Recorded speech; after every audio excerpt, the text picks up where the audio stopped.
Welcome back to video lecture 10.2, where we're going to continue to explore key themes related to war photography and photojournalism. We've been focused on film so much this semester, and for lots of good reasons, but tonight we're going to take a slight detour and talk a little bit more about photography, the history of war photography and photojournalism. Still photography can be such a powerful and important medium for us to consider and explore key themes associated with war and politics. Still photography can capture our attention, can take our breath away, can start our brains thinking about what we're seeing in an image like this, for example. That old adage, photography cannot lie, is an interesting way of thinking about the powerful of documentary photography and capturing important events. Certainly very relevant to our exploration of politics, war, and meaning in a class like this. There are all kinds of examples of classic and contemporary photography, still photography, that has that powerful effect. Here's an example by David Turnley. David Turnley is a photojournalist who became well known for his work, especially during the Persian Gulf War in 1990-91. In February of 1991, this image captured a great deal of international attention and acclaim for its power in conveying the very serious costs associated with conflict. David Turnley's photography is well known and well regarded. This Pulitzer Prize-winning photograph by photojournalist Javier Manzano is another one that carries very powerful imagery. And if you take a moment and just look around the frame, around the image that you're seeing, you see so much important messaging and contextualization with the use of light and dark, with the eyes and the vision of these rebel fighters during the Syrian civil war. Another example from the Arab Spring is a photograph from the Bahrain uprising of 2011 by photojournalist John Moore. This photograph is interesting in that it captures the optimism, even the excitement of some of the rebels that were fighting against the Bahrain regime during the Arab Spring. Now, ultimately, their struggle was unsuccessful, but this does show a moment in the struggle that is quite significant. The power of still photographs to capture important messages and to get our minds thinking creatively and critically about what we're seeing. Here's a really interesting example. Photojournalist Chris Hondros put together a number of important pictorial representations of the Liberian Civil War in West Africa in the early 2000s. Now, we know a little bit more about the Liberian Civil War from our work in class and our viewing of that documentary, Pray the Devil Back to Hell. In this case, Joseph Duo, a government loyalist fighter, a young man, had just fired an RPG rocket at the rebels, turned around and leapt with joy, it seems, or satisfaction with his act, captured in that moment, in that millisecond by Chris Hondros, and portrayed to the world as a powerful image associated with the Liberian Civil War. There's a little more to this photograph and its story that I wanted to mention, and that is that in the aftermath of this photograph, which got picked up all around the world and carried on the wires and published in a wide variety of news outlets, Chris Hondros' work was critically acclaimed. But Chris Hondros also befriended and supported this young fighter, Joseph Duo, encouraging him, among other things, to get an education and continue to develop his plan for success after the Liberian Civil War. And that's exactly what Joseph Duo did.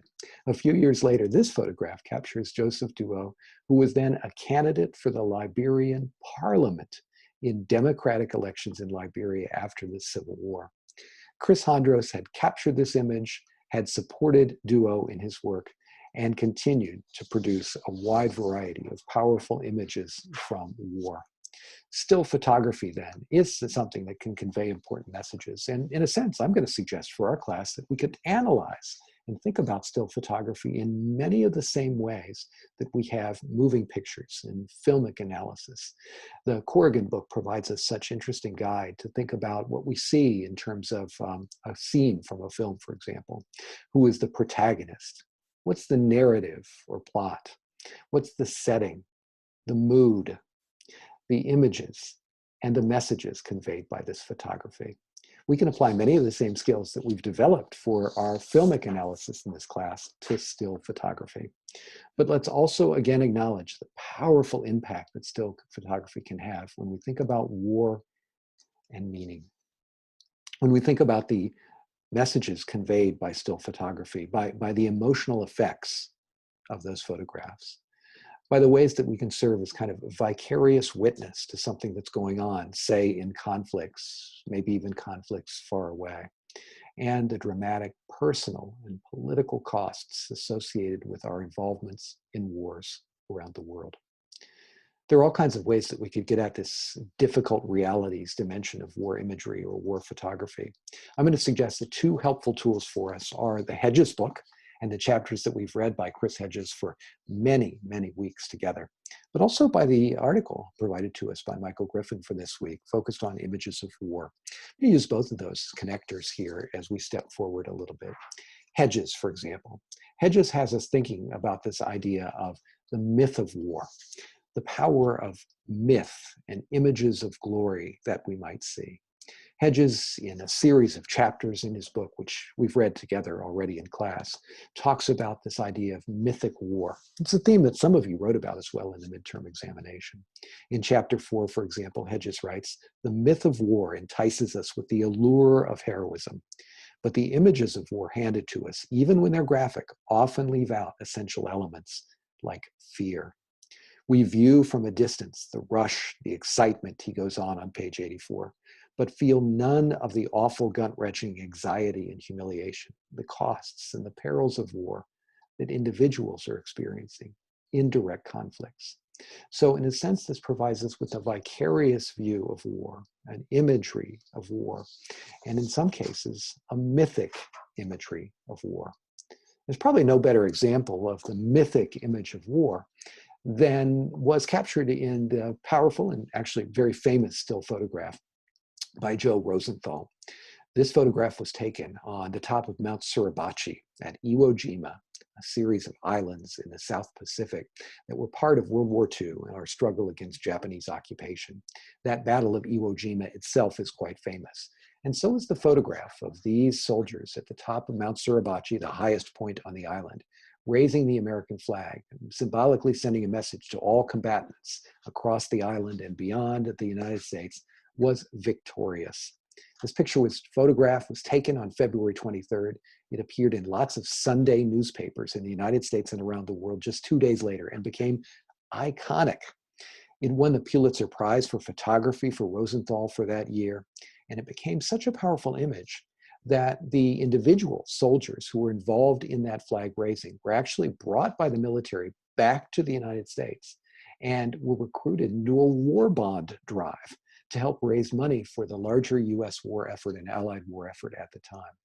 There are a series of events that are recorded where some of these individuals would reenact the raising of the flag on a kind of plaster structure that was meant to look like Mount Suribachi, often on football fields or in theaters in front of audiences that would clap uproariously and celebrate their heroism and achievement.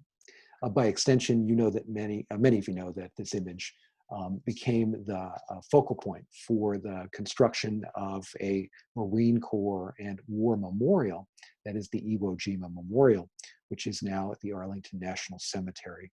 The image was developed and sculpted by Felix de Weldon, a well-known sculptor at the time, and itself has become then another version of that same mythic image of war. Say one more thing about this idea of mythic images, mythic portrayals of war, and that is that I think a lot of us, frankly, prefer them. We prefer a nice, kind of well-framed and powerful set of still photography images over some perhaps of the realities of war that many people faced. And here I mention this kind of contrast between mythic and sensory reality, between our images of war and the reality, brought to us nicely by the Michael Griffin discussion of images of war and how historically photojournalism has evolved over time. Now, before we go further, let me mention that I'm going to continue to show a few somewhat graphic images associated with war and war journalism. And so I hope you'll understand the content warning that follows from this. The myth of war. Well, maybe the myth of war is captured in an image like this. This is early war photography by the famous war photographer who captured the spirit of the Civil War, Mathew Brady. Mathew Brady would set up his still camera and would take these images, ideally with the subjects standing still for long periods of time. Here are soldiers potentially discussing or preparing for battle during the Civil War. The myth of war, right? The heroism we see here, the conviction, the time and the setting, versus the stark realities associated with war that were also captured by Matthew Brady. This is another photograph in the aftermath of a powerful battle of the Civil War that shows more of the reality, the sensory reality we associate with conflict. Still photography then, compare and contrast, right? Captures important images for us to think about with regard to war and politics. Griffin goes on to discuss, in particular, the work of Robert Capa. Robert Capa was a war journalist who was active in the early 20th century and who was on the front lines during the Spanish Civil War. Griffin describes this image in some detail in his article for us, The Famous Death of a Loyalist Militiaman, which portrays the moment in which a loyalist militiaman was caught up in a hailfire of bullets during the Spanish Civil War.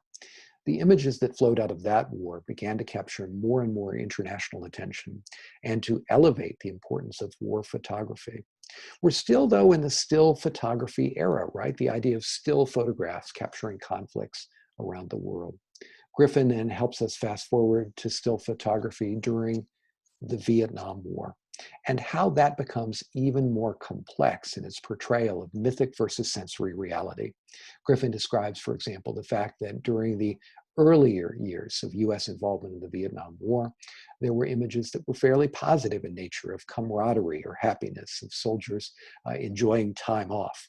But that as things evolved in that conflict, so too did the images that we began to see, still photographs captured of US soldiers in peril, of Vietnamese citizens uncertain and suffering. Still images of a series of developments and tragedies in that war, including, of course, the Tet Offensive, which we've talked about a little bit in class before, the My Lai Massacre, the images associated with violence in the Vietnam War that started to flow out, reshaping our narrative and understanding.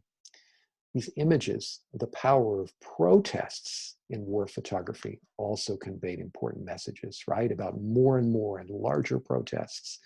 And then tragically of the Kent State shootings and the aftermath suggest to us that photography tells powerful stories. I'll also acknowledge, though, that it is the Vietnam War when we start to see moving picture capturing two of these images. As we've discussed before, the idea that battles were filmed and then quickly developed, put into cans, put into boxes, packages, and shipped to networks that could broadcast them on the evening news a few days later. Still and moving images then start to kind of integrate to convey powerful messages about the experiences of the Vietnam War. This then helped to contribute to broader public understandings of what Vietnam was and was all about, and helped more and more Americans to think critically about the experience. I'm going to end this video 10.2 by encouraging you to take a look at a short video that I've uploaded to my playlist. Great short video about war photography called How Photographers Change the Way You Feel About War. In that 3-minute video or so, it does such a nice job of capturing the spirit of what we've been discussing for the last little bit. Again, you can find that on my YouTube channel playlist, or you could take a look at, go to that URL listed on the screen and view this for a few minutes on your own. That'll be the end of video lecture 10.2. We'll come back and reflect on these things in 10.3. Thanks for your attention.